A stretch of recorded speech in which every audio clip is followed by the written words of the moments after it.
Hello, Cosmic Sisterhood.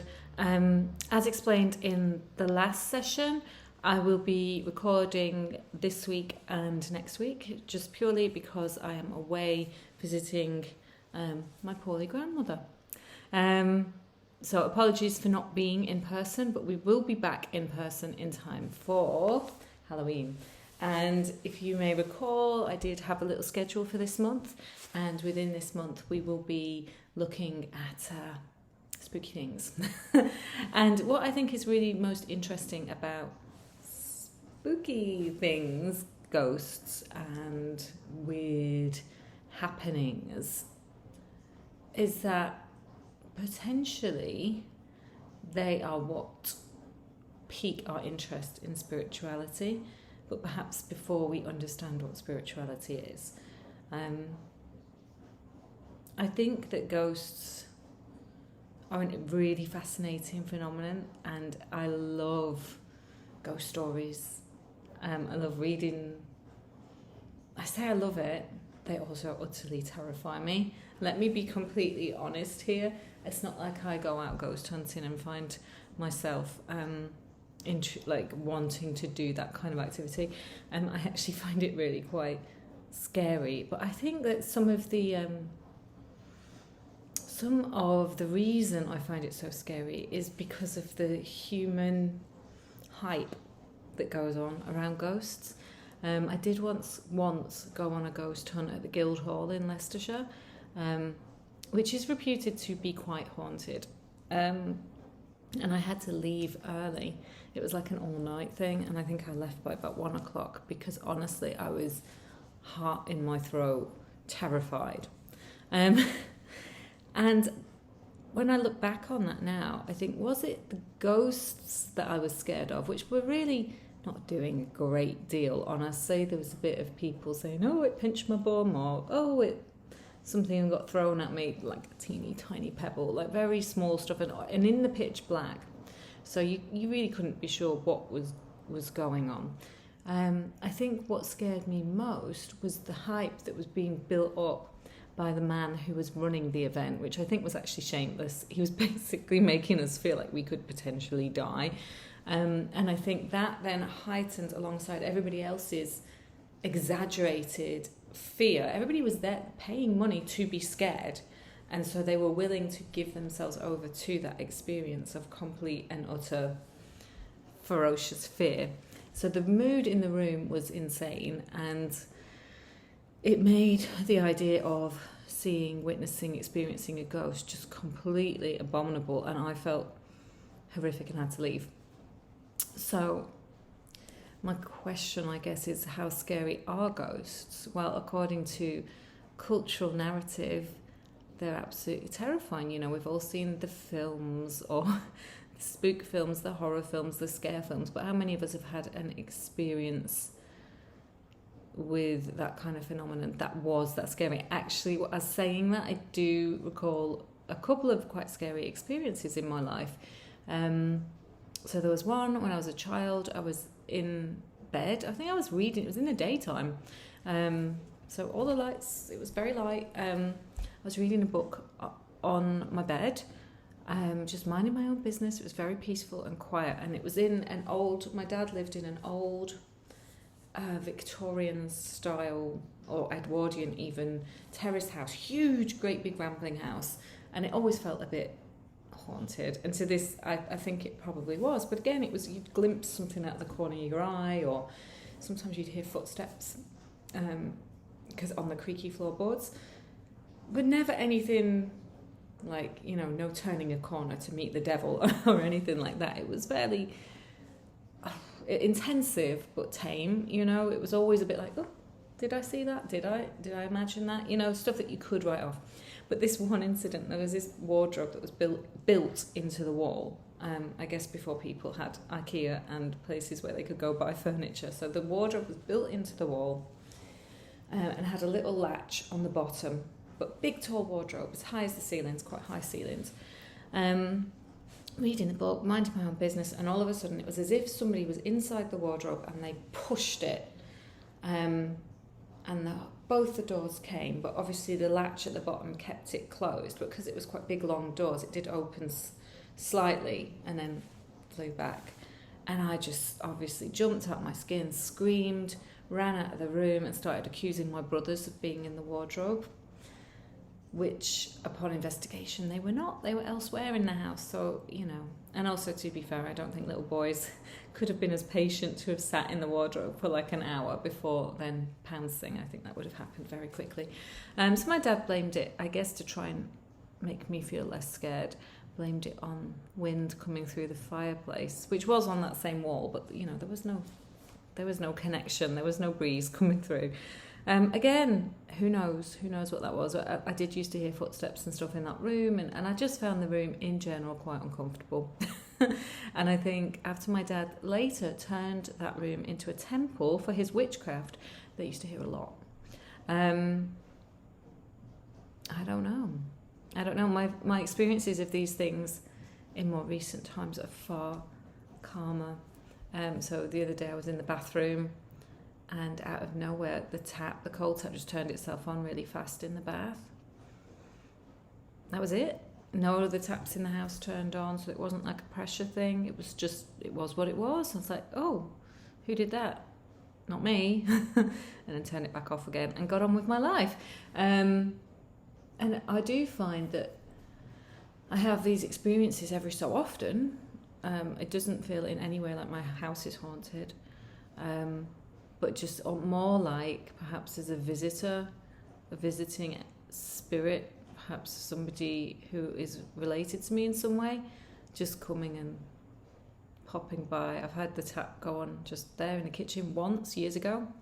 That was a weird one. I had a little phase of TV and radio turning itself on, and then I'd turn it off and it'd come back on again. It happened once or twice. Things that you could put down to something else quite simply, and nothing that feels like any kind of ongoing haunting in any way. But I do think that these things are really, really fascinating, and for me they form a part of this bigger picture of spirituality that is the unknown, that we don't fully understand. And I think that sort of sitting in fear of these things, or going along with the hype of, you know, the kind of haunted shows where everybody's screaming and terrified, perhaps actually belies the fact that there is something quite magical going on. There is something out of our understanding, out of our eye line, out of the dimensions that we see with our human kind of senses, that is either purposefully making itself known or just going about its business and making itself known by accident, or perhaps even trying to pass a message. I think, like all, you know, I talk a lot here about nature and nature's signs and symbols, you know, birds, things that are palatable, rainbows, you know, intriguing reflections from within the seasons, all very easy and nice and easy to kind of sit with.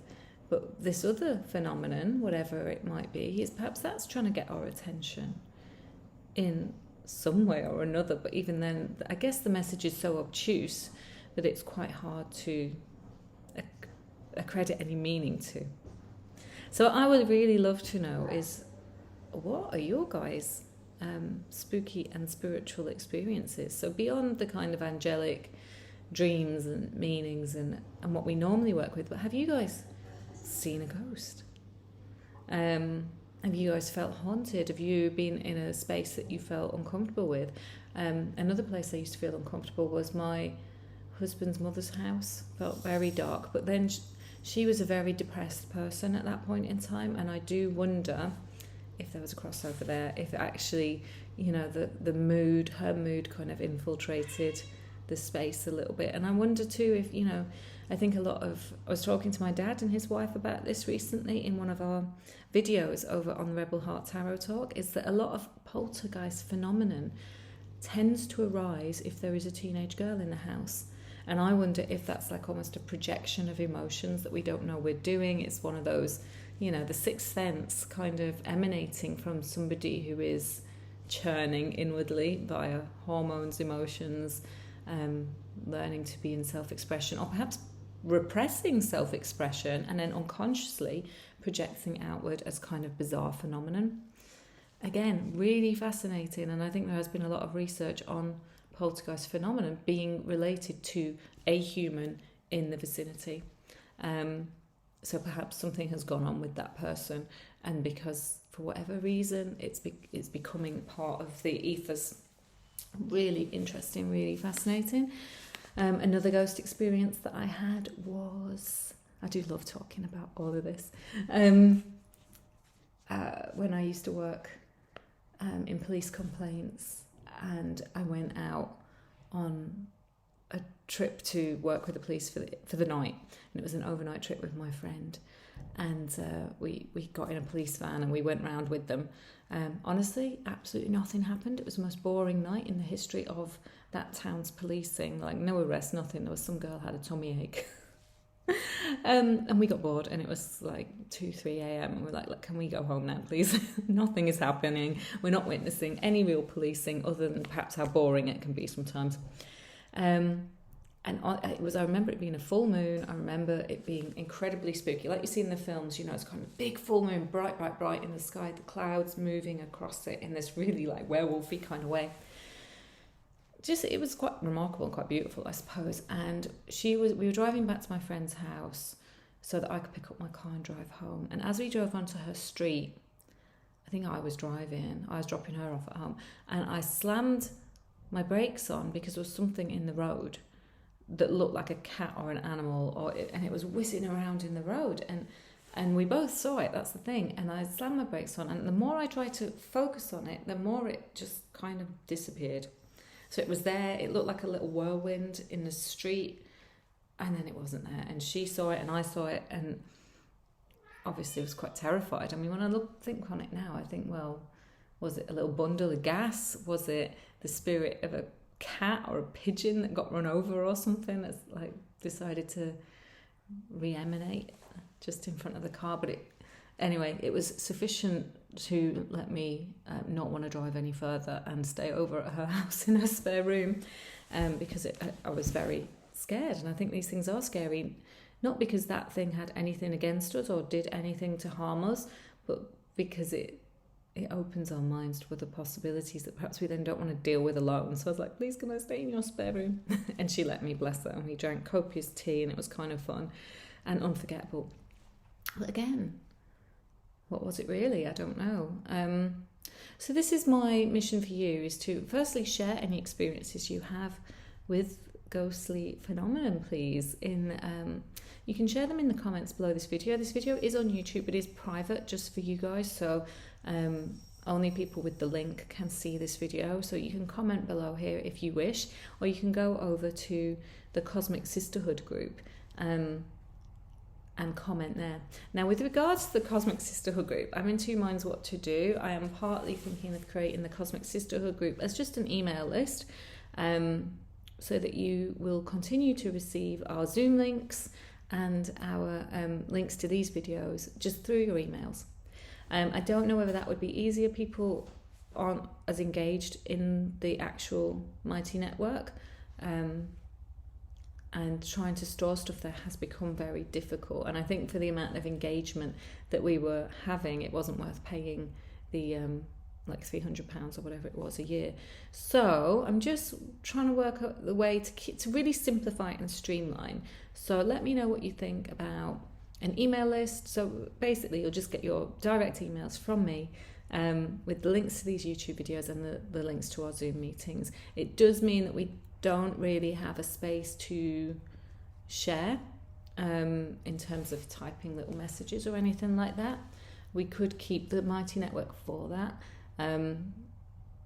So let me know what you think. Or I could move it over to a very basic Facebook group page, and have the email list and a Facebook group page for those who use it. Yeah, there's all kinds of different ways. But I'm just not sure with the Mighty Networks at the minute. It's constantly telling me there's too much stuff on there, so I'm having to delete things. But this YouTube page is the one at the moment. And it would just be nice to have a space where you could access all of those links to get into the YouTube page. The other option is I create a Cosmic Sisterhood YouTube page. It's completely separate and just for members, but I'm not sure if I can do that, so I'll let you know. Okay, so let me know all about your spooky experiences. Like I say, I find it really fascinating. And we're not here to kind of attribute blame, so to say, oh, well, this was this kind of spirit, or this was this scary, or oh, that was just my imagination. I just want to share and hear things that have happened to you without trying to rationalize them, without trying to perhaps figure out what it was. I just think it's like endlessly fascinating.